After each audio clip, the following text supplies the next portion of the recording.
Welcome to the She Build Show. I'm your host, Stefanie Olson, a licensed general contractor who builds new construction, renovates, and designs your vision. Today, more than ever, we need raw, authentic women who are willing to rise above society's norms, break those glass ceilings, and encourage each other to boldly build the life we were meant to live. So, honey, what are you building? Okay, well, welcome to the show. We have an incredible guest today, Char. Do you go by Char Miller-King or just Char King? How's it work? Char Miller-King. Char Miller-King. Awesome. Well, welcome to the show, Char.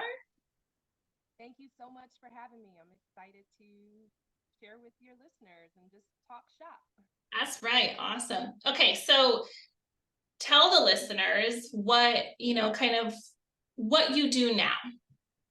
What I do now is such a loaded question.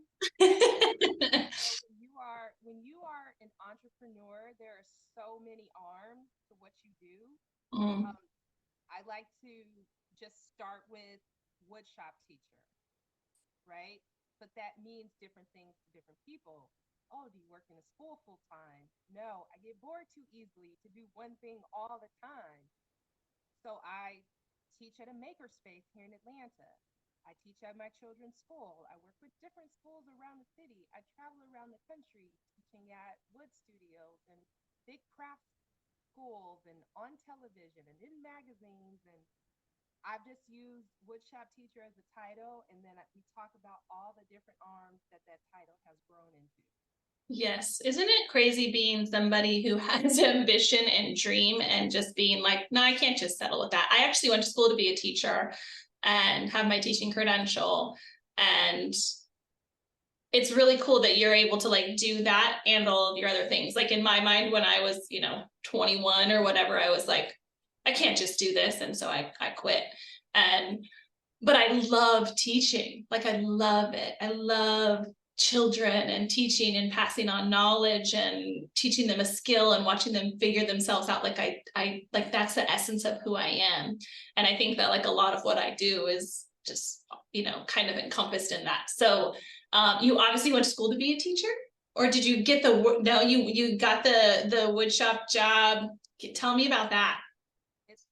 We'll go over the short abbreviated version of how I ended up here. I think I've like got it down. It's like 5 minutes. All right, I'm gonna time you. You ready? No, I was. Okay. When I graduated from college, I could not afford furniture. The bed I wanted at the time, and I'm dating myself because it was $500, and that's not a lot now for a bed, but for a broke, like recent grad, that's everything. Couldn't afford the bed. Went back to the store 5 times, hoping it would be on sale, hoping someone would gift me the bed. Fifth trip, I'm underneath the bed thinking, wait a minute, I could make this bed. No skills, no power tools. I lived in an apartment with my best friend. There was no YouTube. Google was in its infancy. Social media, as we know it, just did not exist then. So I borrowed a drill from my boss at the time, brought a $10 battery-powered screwdriver, and took a picture with my razor flip phone and sent it to my carpenter uncle. And I said, I need to build this bed. What do I need? Go to Home Depot, have them cut the wood to these dimensions. It took me 3 months to build this bed. I slept on that bed for 7 years until I moved in with my husband. So you made the bed. You just figured it out. Figured it out. That was my very first project. Awesome. Years of crappy furniture making. I had no idea what I was doing. I didn't care. It stayed together. When I got a bookcase, of course, my family invested in me. They believed in me. They still have some of the first things I've ever made. But I realized that I love making things. And I spent every dollar that I had extra, which wasn't a lot, to buy wood and fasteners and inexpensive power tools. And when I would get off work, I would go in my garage and I would build something. And those were some of the best days. I mean, we talked about how hot it is in Georgia in the summertime. It's just unbearable. Yeah, in that garage. Garage with no air. So I'm building, just happy. And I'm thinking, in what world can I just do this all day? I'm not great at it, but I enjoy it. And I'd rather do this than sit behind a desk and push paper. So I love that question. In what world can I do this all day? Like, I think a lot of people skip over, I think a lot of people have that question for themselves, but then they don't figure out how to actually do that. they don't. And I believe that's one of the things that I stand on is giving people hope and inspiration and knowing that you cannot look at social media and go, oh my gosh, your life must be so cool and they must have so much money and they know all the things and all the people. And it's like, yeah, but you have no idea what they're struggling with behind social media Mhm. or what it took to get them there. Right. Um, so I spent the next 10 or so years climbing the corporate ladder. I worked for nonprofits, mostly surrounding event related jobs. I got my degree in public relations. So I worked for a convention center doing their trade shows. I think the largest trade show I did was like 90,000 people. Then I went on to run my own facility for a university for their graduate programs. And in my mind, at this point, like the voice is just getting louder and louder. It's like I was born to build. I was born. Ooh, you just gave me chills. I was I born to build. Oh my gosh. And you're sitting like behind a desk, with this thought. desk with my nail polish and my makeup and my dress and my heels, and I'm doing my job. I'm manager, then I'm director. I've got a corner office on the top floor, a corner office that many of the men ask, why does she have this office? Um, but in the back of my mind, I'm just going over this conversation. Like one day I'm gonna go home and I'm gonna tell my husband that I don't want to work anymore. Mm. I just want to build stuff, right? But the crazy part about it was I was not great at building anything. Bet it on myself and I believed in myself. Um, so by this time, I'm married. We have two kids, one in private school, one in daycare. We've got a townhouse in the city. We've got two cars. I've got the American dream. I've got this nice job. My husband's got a great job. Everything is like, all right, like what else could you ask for, right? Benefits, the salary, everything is good. Um, but that voice in the back of my head was just so loud. It was just like, I'm like trying not to get caught on the computer at work, like how to build this. And, I'm just dreaming of like these tools. And mind you, there was no Instagram. So I'm not comparing myself to anybody. Right. Yeah. You're just like, there's nobody else for you to look at to see who's doing it. Exactly. I mean, I don't necessarily have the time and resources to take a class at a woodshop. I didn't know that like schools existed where you can go for a week and learn these things. I can do that. I can leave my family for a week. The wife tells the husband, "Oh, I'm going to Indiana to take Yeah. a woodworking class for a week." What? Peace What? out. Yeah. Good luck with the children. Like, making effort. And I just said, I just want to leave this job. I don't like following rules. I don't like asking people, can I take a day off? Or it just, I don't know, just something about it just didn't jive well with me. So now here's what I want everybody to hear. Okay.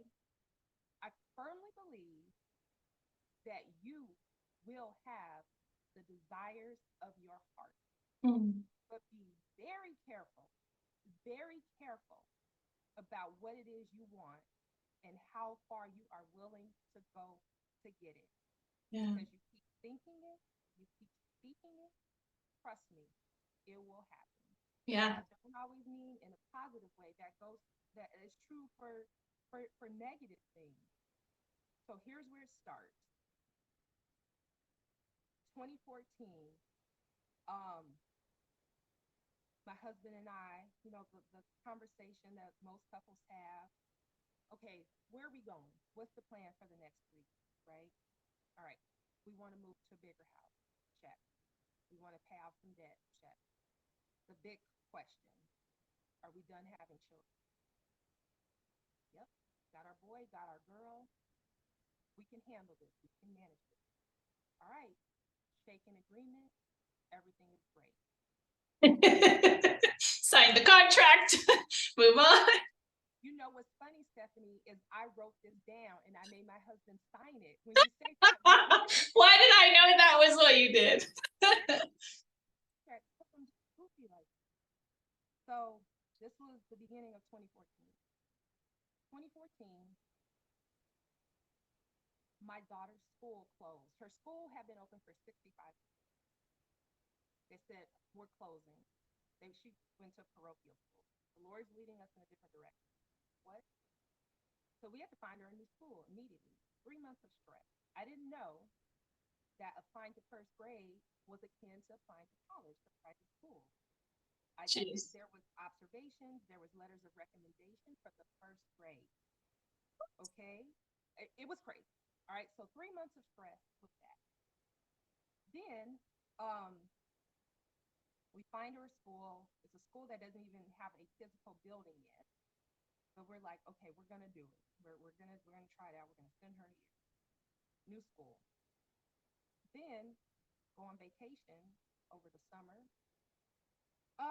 This was, I don't know, 9 years ago. So I have a small frame. So if I gain 5 pounds, you'll see it. I noticed I start gaining weight. I don't gain weight easily.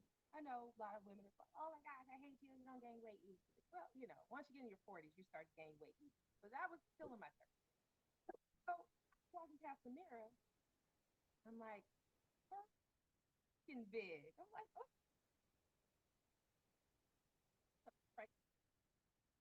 And that's important because after my second child was born and we said, okay, 2 and done, I made sure that there would be no children. There will be no issue. Can you speak up a little bit? It's cutting out a tiny bit.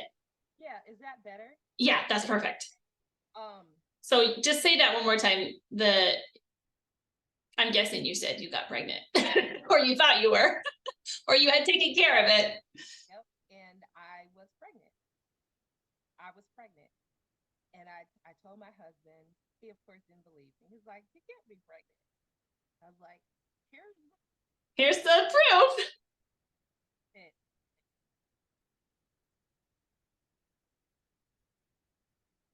So go to the doctor.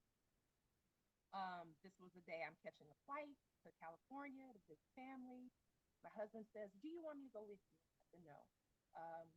Third rodeo, I'm a pro, I got it. You know, give us cute little pictures and we're done. So I told my midwife, I said, I have a flight to catch, just make sure it's one baby. And she goes, well, I hear 2 heartbeats. And I said, oh, well, your machine's broken. Like, no, 2 heartbeats. And I said, no, that's not right. She's like, hold on, I'll be back. She comes back with the director of maternal fetal medicine with this souped up machine. They hook me up to it. I say, you're having twins. Oh my gosh. Oh. I cried. I laughed. I cried and I laughed. And they asked me, are you okay? I said, no. I said, someone here with you drive you home? No. They're like, it's going to be okay. And I'm just like, what the? Yeah. What the heck, man? So I'm now pregnant with twins. Twins do not run in my family. So this is shock on top of shock on top of shock. Wow. I'm like, I don't know about you, but I didn't like being pregnant, even though I love my children more than anything. And like my daughter has best friends that are twins and they met when they were infants. And that mother heard her, she was tired for 5 years. Like twins are so hard. Tired. So tired. I'm tired. And they're 8. Yeah. So I like you, I didn't like being pregnant. I had hyperemesis, and for those who don't know what hyperemesis is, it's morning sickness, but multiplied by like 10. Ugh, So yeah. most women have morning sickness for 3 months. I had it for 9 months with all 3 pregnancies. Oh my gosh. So of course I'm carrying 2 children now. I get sick. Sick. Home nurse IV line, had to take off of work. I had a IV line in my arm. I had to carry the pole around the house. My husband would wake up in the middle of the night, change my IV bag. I had a subcutaneous pump. This is what they give.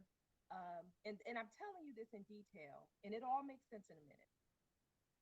Subcutaneous pump, which is what they give cancer patients Yeah. to help regulate their nausea because they get nauseous from chemo. So you wear this little pouch across your chest, and it's a little machine about the size of maybe two cell phones put together, and it feeds you medications. Medication is called Reglan. It feeds you medication nonstop so that you can possibly keep something down to sustain the life that you are responsible for carrying. You have to shower with it, you have to sleep with it, you have to sight yourself in your stomach or in your leg with a small needle. So I'm so sick.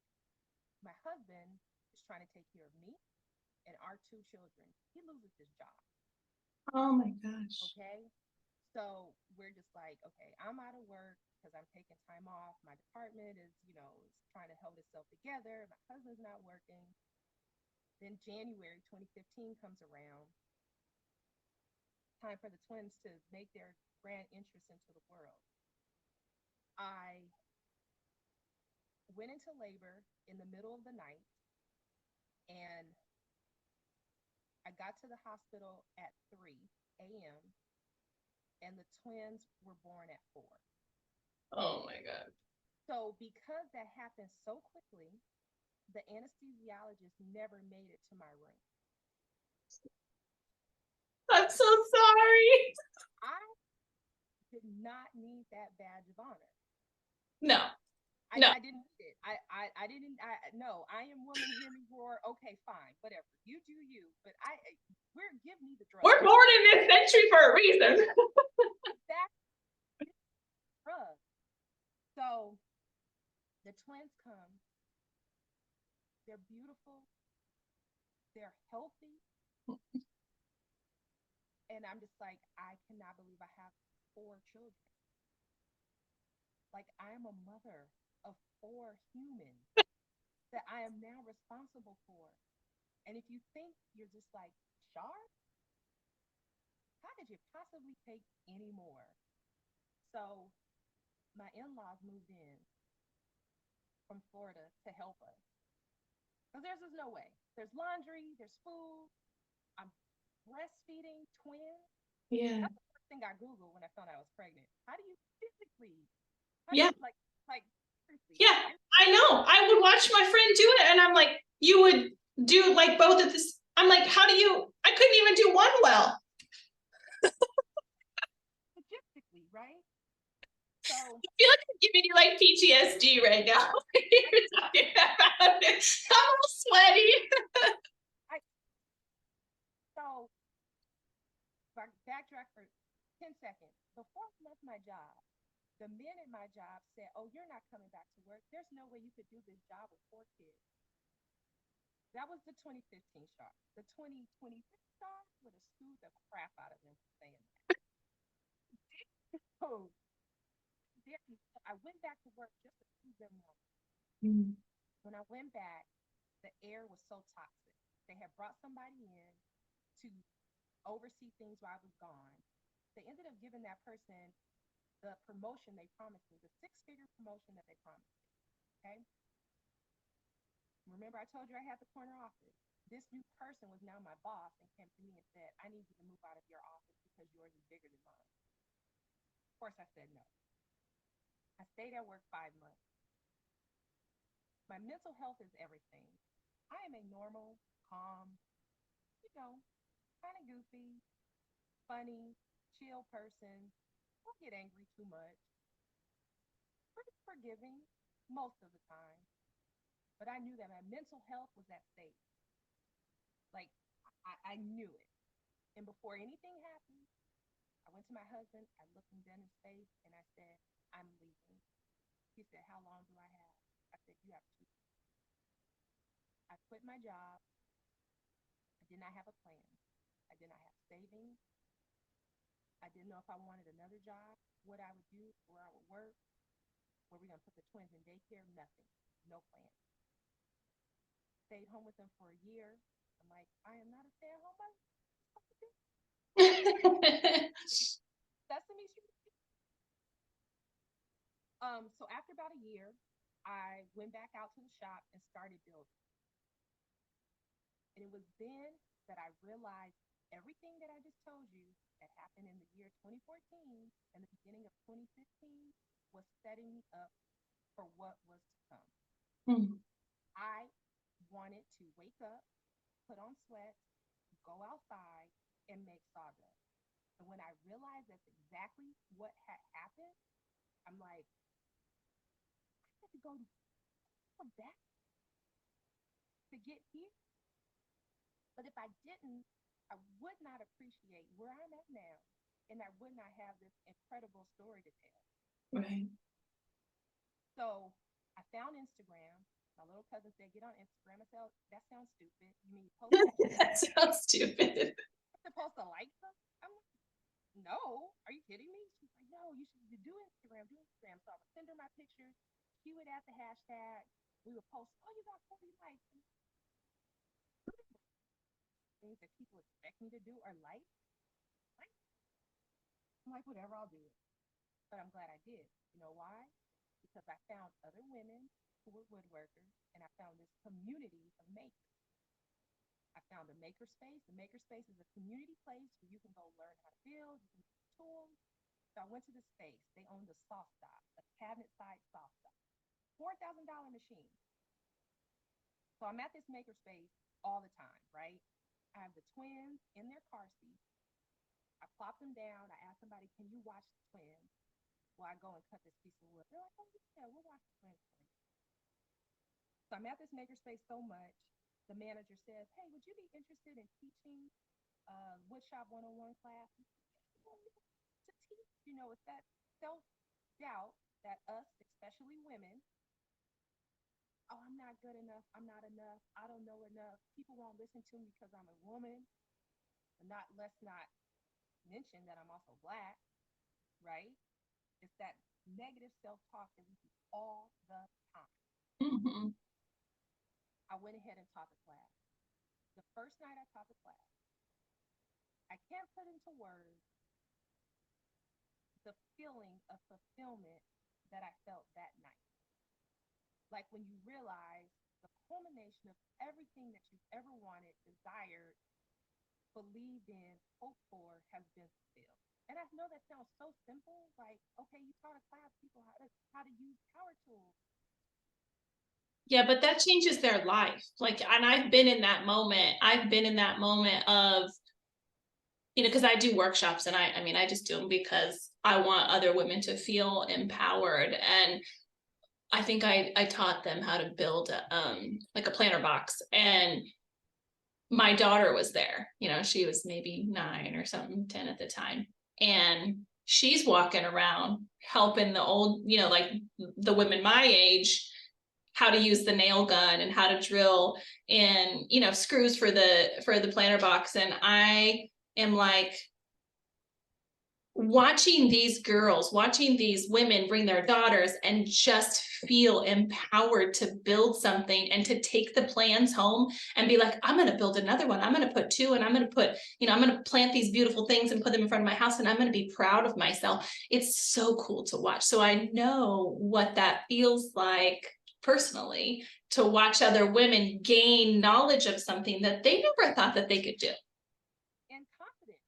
And yeah.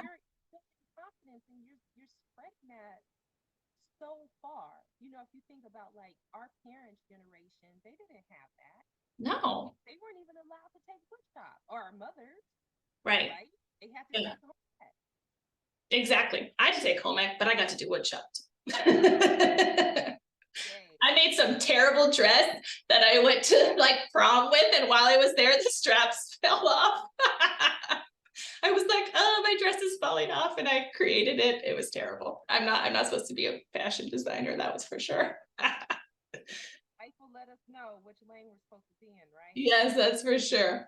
Okay, so tell me, after you taught that class and having that feeling, I'm guessing your husband has a job now at this point in time in the 2015. Okay, and then you started Instagram. I'm guessing you started to gain traction because you have quite a few followers now.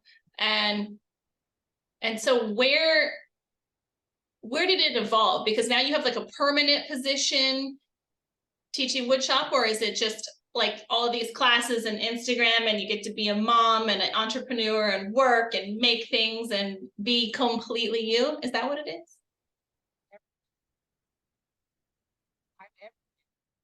I make it a point to be everywhere because I rather reach as many people as I can for as long as I can. Um, and the iron is hot, still a little hot for Black people. To make it in this world, I mean, like 2020 really is what unfortunately propelled me into like a new level, right? With the death of George Floyd, this like community surrounded people of color, and they're like, oh, you know, what can we do? How can we help? Companies are rethinking their marketing and their campaign strategies, and that's when things like sort of took a turn for me, when people realized they weren't as diverse as they thought they were, or having like one person of color does not make you diverse. You know, there was a lot of DEI, diversity, equity, and inclusion training happening. We did it at our makerspace, because at one point I was the only person of color on our board of directors. And I said, why is this? I don't want to be the token. I don't want to be the check box, Mm-hmm. because I love something that is usually reserved for like older white men. Right. You know, like real wood, like hand planes, and you know, getting into the minutia of woodworking and using really expensive tools. Like that's the lane that I want to be in. But I feel like a white man when I'm talking to another old white man, but when he looks at me, he sees a young Black girl. Right.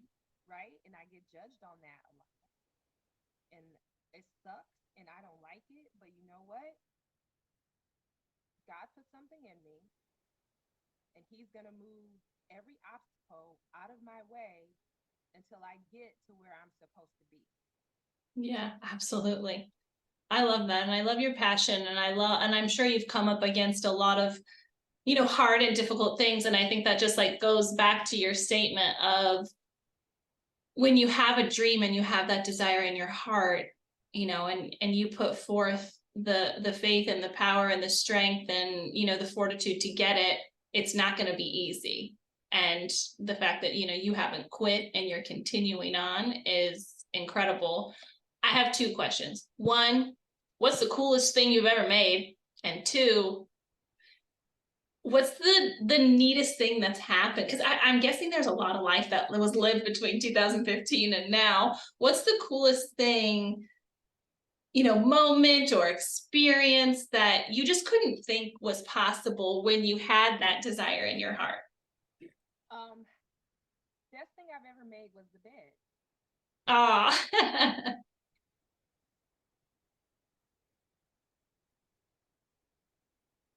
Hold on. You cut out. Say that again. The best thing that I ever built, my favorite project, was the bed. Most people start with a birdhouse or a cutting board. Right. I'm gonna build a whole bed. A queen size bed at that. That's amazing. So I think one of the coolest experiences that I've ever had, this was maybe two years ago. I've had a lot. I've had a lot. So I don't want to discredit any of the opportunities or experiences that I've had, but I live for experiences and I live for the thrill of things. Um, I got a call from Irwin Tools. Mm-hmm. They're in the same family as Black and Decker, and they have this holiday, National Tradesperson Day. And they said they chose two people of, I don't know, everybody in the country, I guess, that they wanted to represent their brand for National Tradespersons Day. Wow. So what that entailed was doing campaign posts about it, about National Tradespersons Day, what it means to be included and recognized. And Irwin had a car that was racing in the Roval 400 in North Carolina. So they said, we want you to come and represent Irwin. We're going to take you on a tour of a racing facility where the car is made. You get to meet the driver, go to the NASCAR Hall of Fame, and you get to sit in the pit. Wow. You have not been to a race until you have sat in the pit. I think my husband would die and go to heaven if that was it. He loves NASCAR. Just to like be so close to the action and how quickly they change the tires and fill the gas and the excitement and the intensity and just the level of detail that, I mean, they had huge screens in front of them. We couldn't even record what they were doing because they said, you record it, put it on Instagram, somebody's going to blow it up and they're going to find out, our method, like what we use to help win races. Right. I mean, it's a whole culture, it's a whole vibe. And I just said, I was just blown away that of all the people in the world that they could have selected, that they called me, and that I got this opportunity to do these things. Right. Way better than that corner office. Tell you something, Stefanie. It took me a long time to make money doing what I'm doing, but I'm much happier broke than I was ever rich. I think that, it says something about your character. And I think a lot of people stay in unhappy jobs where they're financially stable and because of that very fact. And it's like, money can have a grip on you so tightly. And I've been there. I've been in both boats as well, where it's like making a lot of money and unhappy and not making a lot of money and happy. And, the peace of mind and the health of who you are and the example to your children that you get to be now and to be present with them. Like, I just think about it all the time. Like, I don't know how old your kids are now, but my daughter, I mean, I have a son too, and he's so precious to me, but like watching she's going to be 12. And if I would have stayed being an accountant, she wouldn't be who she is today. You know what I mean? Like, I don't know how to describe it, but like I could cry about it. She's so sure of who she is, and she does not care what anybody says about her or what, like, it is an unshakable recognition of who she is, that she stands so firmly in it that I did not figure that out till I was 30, and she's 11. And I'm like, that has something to do with the hard decisions I made. That's why, like, that's why you're doing this, like, and I just see the fruition of that from my childhood and me not have any clue who I was, and to sacrifice that constantly because of financial decisions or whatever. I think it's so cool to see you in the place that you are. Sorry, love my kids so much. I can't hear you. I can't hear you. Are you there? Oh, I can't hear you. Where'd you go? Your computer hates me. Is that any better? Yes, now I can hear you. Okay. No, I totally understand that, and I totally get that. We make all sorts of sacrifices for our kids because we want them to have options, right? We don't want them to be pigeonholed by what society tells them they're supposed to be. That's funny you said that, because I just had that conversation today with one of my twins. There's a special on television, Miss America. It's like behind the scenes Miss America.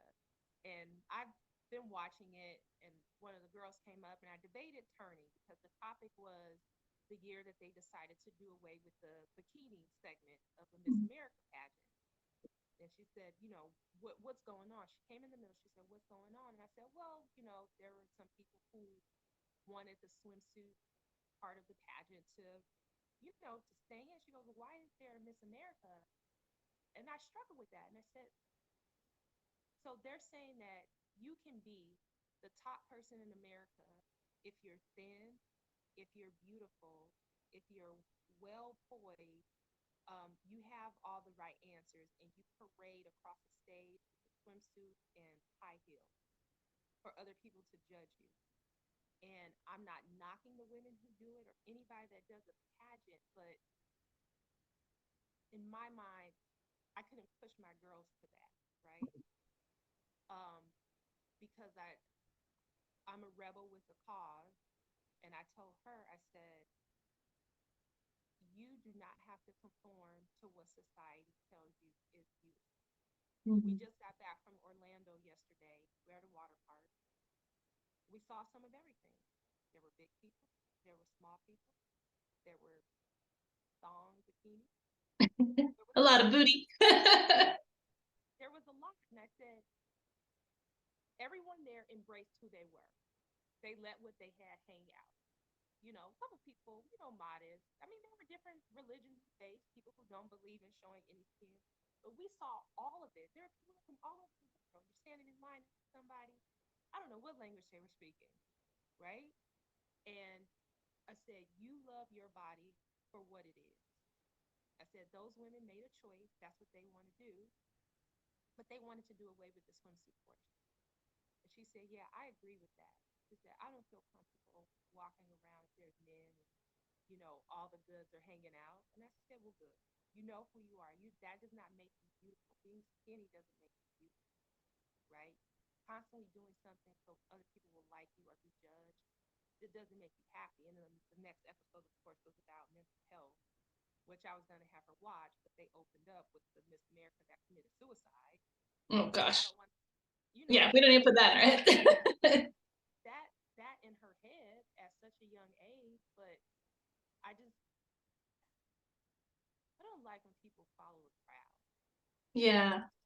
I always say that. I'm like, I'm the fish that swims against the all, you know how salmon, like they go to spawn and they're like, I don't know if you ever take it, like in our little community, we always go to the spawning salmon dam thing, and there's like 500 fish like crowded together in this small thing, and they're just all swimming upstream. And I'm just like, whenever I'm like picture myself, I'm like, I'm going the other way. You got, because like literally they're climbing up this thing to go get slaughtered and to take, like, for them to take their eggs out, and they have no idea. And I'm like, I always picture myself, I'm like the wacko that's going the other direction. Like, no. Me too. And I joke around like on social media. I'm like, I probably would have more followers if I followed trends, but I hate being like everybody else. Yeah. Like, I don't want to jump. I'm not okay with it. I'm not okay with jumping on the bandwagon. I don't know why. I need to probably like dig back into my childhood and figure out. Unrepressed issues. It's okay. No, I think we're just made for big, huge stuff, you know? What did they say? Like, quiet women seldom make history, you know? But the people that you hear about that are famous and revered and everything, they didn't follow the traditional path of anything, right?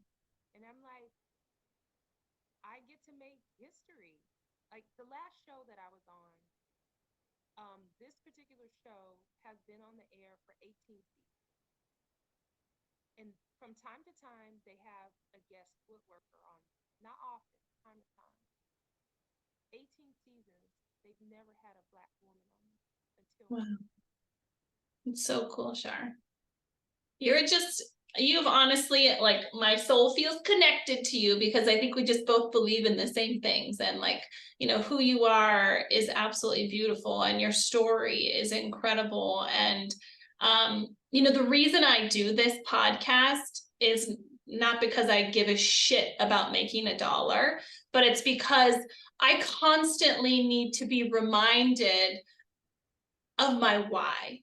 And I just want you to know, like, that you've done that for me today. You know, that like we work so hard, and if we don't connect with our community and understand that there's other people out there like us, then we forget that in like the minutia of doing all the stuff that we have to do to run our businesses and to get everything out there, we get piled down, and we get bogged down, and we want to quit, and we want to give up. And that is why I do this, because I don't ever want to have a day where I would let somebody down that maybe you could have touched because of this conversation and because of who you are. And, you know, and even as more so as it's for other people, it's also for me. And I think it's like, I want to know who's out there and what they're doing, and how we can help each other and support each other and lift each other up, and to let the young generation know that there are strong women out there, and that you are capable and able of doing whatever you want. And if you need help and support, like, we are here. Not all women are catty. Lots of people like to share information. There's no way that we got to where we are by ourselves. No. We had the support of somebody on the day that we needed it, saying, it's gonna be okay, sis. Right. I've been there. We're like, oh, my kids, I'm stressed out. I'm like, I got 4. What else you got? Yeah. I'm like, my kids still stay up till unholy hours of the night, asking life's greatest questions. I'm like, please go to sleep, right? Yeah. I build, I have a marriage to maintain, a home to maintain, show up on social media, do all the things. It's a lot for all of us, but I think the most important thing that I've learned is to give myself grace. Mm-hmm. Right? And that's the hardest thing, I think, for a lot of us, for mothers, for wives, for makers, for entrepreneurs, is we feel like we have to be on all the time, because if we turn off, something is going to fall apart. Guess what? It is. That's called life. Yeah. You're going to drop the ball. People are going to let you down. It's called life. Yeah. But you got to tell yourself, okay, I fell off the horse. I literally fell off. My last video that I posted on social media, I went to Rhode Island to work with a company to build a boat. I don't know how to swim. I don't really like water.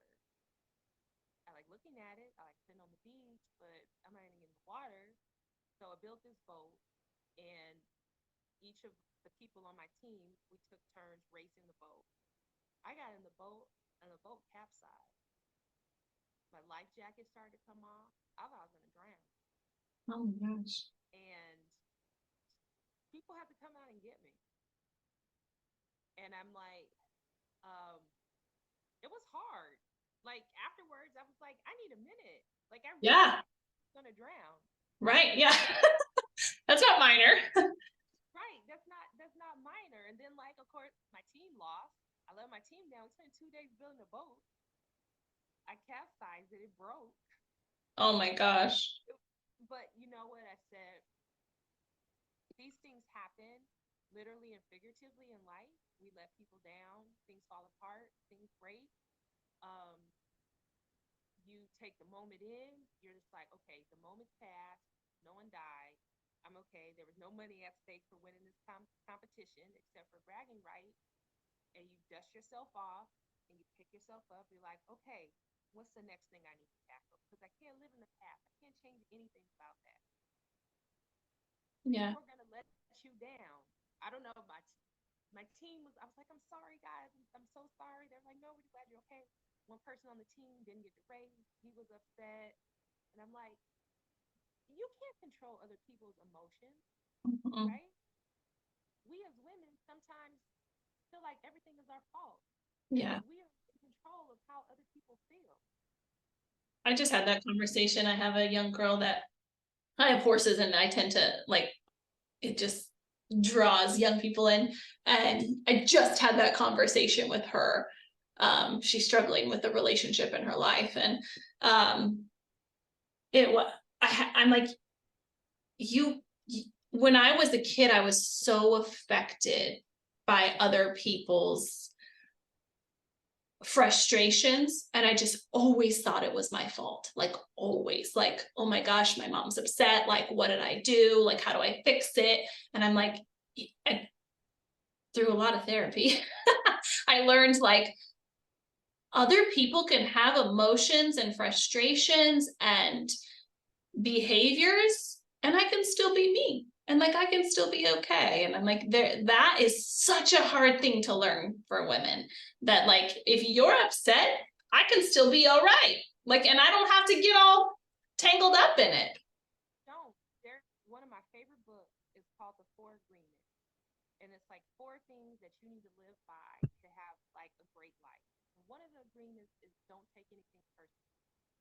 Once you realize that people don't do things because of you, they do them because of them, then you're like, okay, I can't control it. I am not general manager of the universe. I resigned from that. Like I can't. And like you, it took me a long time to realize that. Like even being married. So my husband and I, we've been together for 21 years, right? And saying, like you said, like with your mom, like when he would be upset, that I would assume that it was something that I did, right? Even though he wouldn't say. I'm like, what did I do? But it took me a while to realize he's his own person, Yeah. right? And that when he gets frustrated or upset, he gets frustrated easier than I do. Right. I'm just like, hey, Yeah, all right, let me know when you want to talk. but it took me a long time to do that. So when he and I see that he's upset, when you're with somebody for a long time, you just look at their face and you know when they're upset. You're like, Yeah, oh yeah. give you your space. But I stopped internalizing that, and I told him, I said, like, I'm actually okay in this moment, and I'm sorry that you're frustrated or upset, but I can't.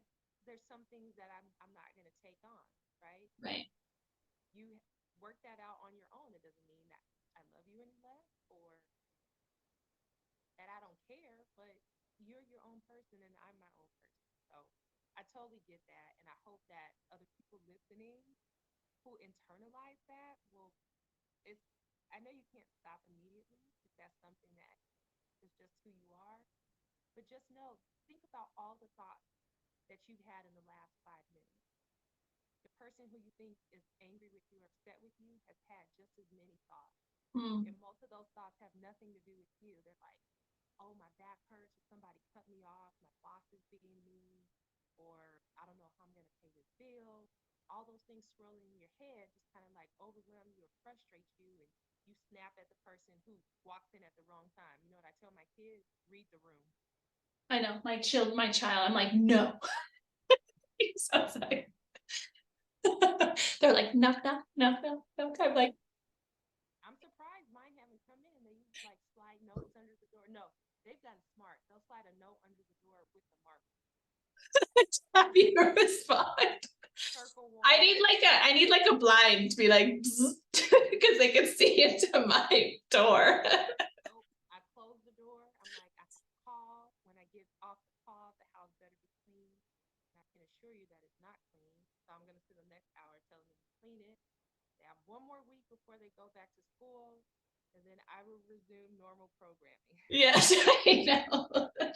Oh, Char, this has been such a blast, and just so good to get to know you. And I hope someday we get to make something together. That would be rad.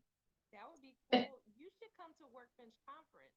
Yeah, you want to invite me to anything? Shoot me an email. I'd love to. Yeah, it it's mostly like content creators who are woodworkers, but there's metal workers, fabricators, people who work with leather, lasers, 3D printers, all of that. And Cool. it's like a 3 day party. It's like high school prom, um, meeting, high school reunion, high school prom in a wood shop. But it's a lot of fun. It happens here in Atlanta, early spring. There's sessions, on being a better content creator. They have some hands-on learning opportunities and chances to speak with sponsors about, paid campaigns or even just free products. Wow, that's cool. I didn't even know they had stuff like that. I know. And when I found out about it, I was like, you mean to tell me there's like 3 days where you could talk about woodworking and You mean, nobody's gonna fall asleep? And the good thing about it is it's like the demographics are the same. You know, they have the conferences where it's like older white men, and then they have those where it's like our generation, like right. our age, you know, getting together. We have like we're on the same kind of page. Yeah.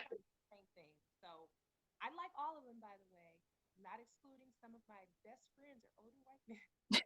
I know, me too, right? Because we speak the same language. We love Yeah, you love the love of the business and the knowledge. Like, how else do you learn it? that. I'm really into wood turning. And if there was ever anything that is definitely like non-black, it's wood turning on a lathe. And I love turning. So like all these guys that have been doing it for 50, 60 years, we have like hour-long conversations about it. That's so cool. It's amazing. Yeah. I love it. Well, awesome. Okay, well, tell the audience where people can find you, follow you, hire you, all the things. Okay, all the things. So, again, my name is Char Miller-King. I live in Atlanta, Georgia. I'm most active on Instagram. My handle is Wooden Maven, WOODENMAVEN. I am part of the illustrious makerspace called Decatur Makers. So if you happen to be in the Atlanta area, drop by the makerspace just for a tour or for a class. You can catch me on any given show at any time. Restoration Road on Magnolia and Discovery Plus. Season 1, episode 10. Catch me on NBC, Harlem Globetrotter to Play It Forward. Season, I don't know, 1 or 2. We're building stuff. I forget which one, but it's the Emmy-nominated show. A couple of commercials coming out soon. You can catch those probably on TV or online. And just follow me around the country. Maybe we'll end up in the same city and you can pop into one of my classes. But in the meantime, make sure you hit me up on Instagram if you have any questions, comments, or concerns. Or some days I need a pat on the back too. So drop me a Right? comment. Say, Char, you doing okay? You're looking fine today, Char. That's awesome. Thank you so much. Such a pleasure to talk to you and get to know you. I told you we would be friends by the end of it. Thank you for having me on. I enjoyed sharing part of my journey with you. And I hope that I've inspired your listeners to do something, even if it's not woodworking, but to get out of your comfort zone and try something new, and know that things might be shaky at the beginning, but we all go through those shaky moments, and try not to compare your chapter 1 to someone else's chapter 20 that you see on social media, that you think their life is perfect and everything came to them. And really, I need to tell you this as somebody who has made money on social media and has friends who have hundreds of thousands of followers and has made money. Lots of followers don't always equal lots of money. Mm-hmm. So don't think that everybody is rich because they've got 100,000 followers. Okay? Yeah, that's good advice. Reality. Yeah, check. Reality check. Perfect. Awesome, Char. Have an amazing day and go whip those kids into shape and tell them to clean the house. Yeah. I gotta go deal with mine. Like every other part of life except. I know, right? I gotta go do laundry. All right, bye, hon.